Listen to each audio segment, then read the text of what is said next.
Good morning guys. आज हम बात करेंगे मेडिकल एग्जामिनेशन के ऊपर। बहुत सारे गवर्नमेंट सेक्टर्स में और आर्मीज़ वगैरह में आपका मेडिकल एग्जामिनेशंस किया जाता है, जिसकी वजह से लोग रिजेक्ट भी हो जाते हैं। रिटन एग्ज़ाम देने के बाद भी रिजेक्ट हो जाते हैं। तो इस वीडियो के द्वारा मैं आपके डाउट्स क्लियर करने की कोशिश करूँगा, तो प्लीज़ इसे पूरा सुनिएगा। तो स्टार्ट करते हैं। मेडिकल एग्जामिनेशन आपका पूरी ओवरऑल हेल्थ प्रॉब्लम्स और डेफिशिएंसी को बताने के लिए लिया जाता है, ताकि आप उस अपने जॉब्स के ड्यूरेशन में अच्छे से फुल एफिशिएंसी से काम कर सकें और गवर्नमेंट ऑर्गेनाइजेशन को आउटपुट दे सकें। तो इसलिए आपका मेडिकल एग्जामिनेशंस मैंडेटरी किया जाता है। तो जो पहला आता है आपका आई टेस्ट। आई टेस्ट जो विज़न स्टैंडर्ड है आपका, वो 6/6 है विदाउट चश्मा। कोई भी चश्मा, बिना चश्मे वाला विज़न स्टैंडर्ड आपका नॉर्मल 6/6 है। और अगर आपने चश्मा पहना भी है तो आपका विज़न स्टैंडर्ड होना चाहिए 6/12, राइट। और ना ही उसमें कोई कलर ब्लाइंडनेस होना चाहिए, ना ही नाइट ब्लाइंडनेस होना चाहिए।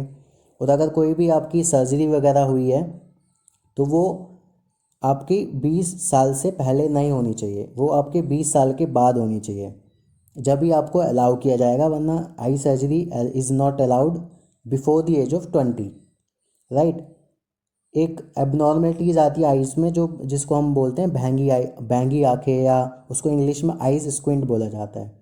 तो ये भी आपको अलाउड नहीं होगा। अगर आपकी भैंगी आँखें हैं तो ये भी आपको रिजेक्ट करा सकती है। आपका फिर आता है ईयर टेस्ट। ईयर टेस्ट में क्या होता है कि आपका देखा जाता है कि आपका कान तो नहीं बह रहा, या आपके ईयर में कोई वैक्स तो नहीं है। वैक्स ये सब परमिशन अलाउड नहीं करता मेडिकल एग्जामिनेशन में। जो आपकी नॉर्मल रेंज है ह्यूमन ईयरिंग की, वो है 20 to 20,000 हर्ट्स। तो और आपका जो कान का पर्दा है वो भी नॉर्मल होना चाहिए, ना उसमें कोई पस होना चाहिए, ना कोई सिस्ट होना चाहिए, और वो ना ही फटा होना चाहिए, राइट। उसके बाद आता है डेंटल टेस्ट। डेंटल टेस्ट में आपका जो डेंटल कैविटीज़ हैं वो भी नहीं होनी चाहिए, और जो आप टेम्परेरी फीलिंग्स वगैरह करा देते हैं वो भी नहीं होनी चाहिए। और जो आपका स्वेलिंग आता है गम्स में, या इन्फेक्शंस होता है, या कोई भी पायरा वगैरह लग जाता है, तो वो भी अलाउड नहीं होता है। जो सबसे मेन आता है, अब आता है स्केलेटल पोस्चर। जो आपके हाथ पैरों में जो एबनॉर्मलिटीज़ है वो भी आपको परमिशन नहीं देता है। और जो भी आपके हाथ पैरों में टेढ़ापन है वो भी अलाउड नहीं है। और जो आपका एल्बो का जो एंगल है वो 15 डिग्री से ज़्यादा नहीं होना चाहिए। जो आपका एल्बो का जो आउटर डायरेक्शन है वो वाला 15 डिग्री से ज़्यादा नहीं होना चाहिए। अगर हुआ तो आपको बिल्कुल रिजेक्ट कर दिया जाएगा। उसके बाद आपके जॉइंट्स और जो बोन्स हैं वो भी कंप्लीटली फाइन होना चाहिए, राइट। तो जो आपकी जॉइंट्स और बोन्स हैं उसमें कोई भी एबनॉर्मलिटीज़ नहीं होनी चाहिए, वो कम्प्लीटली एकदम फाइन होने चाहिए। और अगर आपकी कोई सर्जरी है या वो सब है, वो सब 1 साल से पहले अलाउड नहीं होता। अगर 1 साल की बाद वाली सर्जरी है, अगर उसमें कोई प्रॉब्लम नहीं है तो आपको अलाउ किया जाता है, राइट। और फिर आता है एक बॉडी फ्रैक्चर्स। बॉडी फ्रैक्चर्स जो एबनॉर्मलिटीज़ ला देते हैं आपकी बोन्स या हड्डियों में, तो वो भी अलाउड नहीं होता, जिसकी वजह से परमानेंट रिजेक्शन हो जाता है, राइट।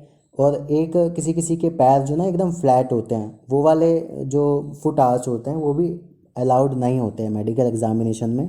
वो आपको बिल्कुल रिजेक्ट कर देंगे अगर आपकी फुट में आर्च होना चाहिए, एक एंगल बना होता है जो बैलेंस को एकदम बैलेंस बनाए रखता है आपकी बॉडी का। अगर आपका फ्लैट पैर होगा तो बॉडी का बैलेंस बनना थोड़ा मुश्किल हो जाता है, इसलिए वो आपको इस वजह से रिजेक्ट कर देते हैं।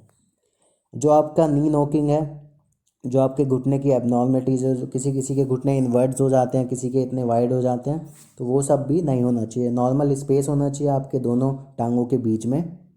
और जो आपकी फिंगर्स हैं वो भी एक अलाइंड होनी चाहिए। और कोई भी मैलेट फिंगर या ये सब जो टूटी या टेढ़ी बेढ़ी फिंगर हैं वो भी अलाउड नहीं होता है। और जो आपके आर्म्स का एंगल है वो भी नॉर्मल होना चाहिए, राइट। तो ये बात आई अब। उसके बाद आता है अब जनरल मेडिकल एग्जामिनेशन, जिसमें आपका सब कुछ ब्लड टेस्ट भी किया जाता है।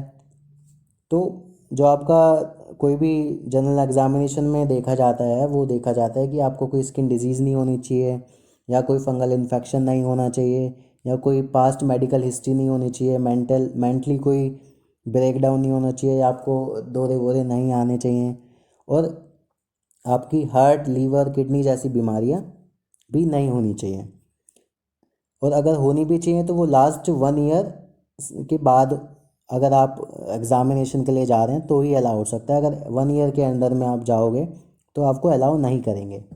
जो आपके आजकल बहुत सारे नए यंग जनरेशन है वो टैटूज़ लगवा लेते हैं, तो परमानेंट टैटूज़ भी अलाउड नहीं है, राइट।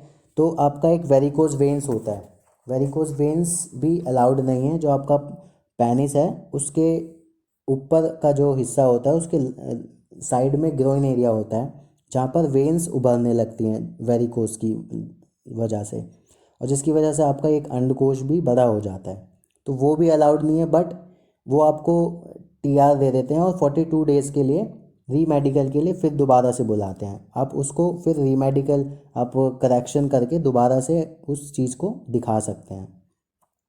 जो आपका अंडकोश का साइज़ है वो भी नॉर्मल होना चाहिए, और कोई भी ना आपकी बवासीर वाली कोई भी बीमारी भी नहीं होनी चाहिए।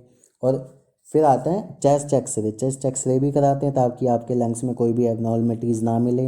अल्ट्रासाउंड भी कराते हैं। अल्ट्रासाउंड में आपका कोई भी एब्डोमेन में कोई भी या किडनी में स्टोन वगैरह भी नहीं होना चाहिए, या कोई सिस्ट नहीं होना चाहिए जिससे कि आपको प्रॉब्लम हो। ब्लड टेस्ट में आपका आता है, ब्लड टेस्ट में आपका क्या क्या चेक करते हैं। एक तो लीवर फंक्शन टेस्ट, लीवर की जांच होती है, किडनी की जांच होती है, कोलेस्ट्रॉल की जांच होती है, हीमोग्लोबिन देखा जाता है।